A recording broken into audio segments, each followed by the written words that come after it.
ഇനി വരുന്നത് പാലക്കാട് ഒറ്റപ്പാലം താലൂക്ക് ആശുപത്രിയിൽ നിന്നാണ്. അവിടെ ആവശ്യത്തിന് ഡോക്ടർമാരില്ല എന്നുള്ളതാണ് പരാതി. OP സേവനവും സ്പെഷ്യാലിറ്റി സേവനങ്ങളും ഉൾപ്പെടെ കൃത്യമായി ലഭിക്കുന്നില്ല എന്നാണ് പരാതി ഉയരുന്നത്. ഒറ്റപ്പാലം താലൂക്ക് ആശുപത്രിയിൽ കഴിഞ്ഞ കുറച്ചു ദിവസമായി ഡോക്ടർമാരുടെ സേവനം കൃത്യമായി ലഭിക്കുന്നില്ല എന്നാണ് നാട്ടുകാരുടെ പരാതി. നിരന്തരം ലഭിച്ചിരുന്ന OP ലിസ്റ്റും ഇപ്പോൾ കൃത്യമായി ലഭിക്കുന്നില്ലെന്ന് നാട്ടുകാർ ആരോപിക്കുന്നു.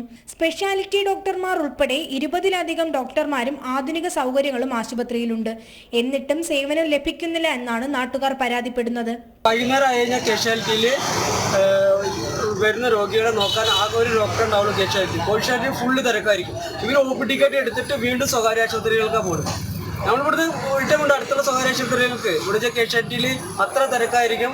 അത് നോക്കില്ല. വൈകുന്നേരമായോ 1-2 എമർജൻസി കേസുകൾ കൂടുതൽ വരുന്ന സമയമാണ്. അപ്പോൾ 1-2 ഡോക്ടർമാരെ വെക്കണമെന്ന് ഇവിടെ ഇവിടെ ഒരുപാട് രാഷ്ട്രീയ പാർട്ടികൾ സമരം ചെയ്യുകയും പ്രതിഷേധം രേഖപ്പെടുത്തുകയൊക്കെ ചെയ്തു. ഇതുവരെ അതിനൊരു പരിഹാരം കണ്ടെത്തിയിട്ടില്ല.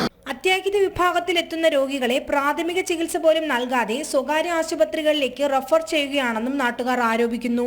സാധാരണക്കാർക്ക് ആശ്രയമാകേണ്ട താലൂക്ക് ആശുപത്രിയിൽ ചികിത്സ തേടിയെത്തുന്നവർക്ക് വലിയ ബുദ്ധിമുട്ടാണ് ഡോക്ടർമാരുടെ കുറവ് മൂലം നേരിടേണ്ടി വരുന്നത്. കൂടാതെ കിടത്തി ചികിത്സ ഉൾപ്പെടെ ലഭിക്കുന്നില്ലെന്നും നാട്ടുകാർ പരാതിപ്പെടുന്നുണ്ട്. ജനം, പാലക്കാട്.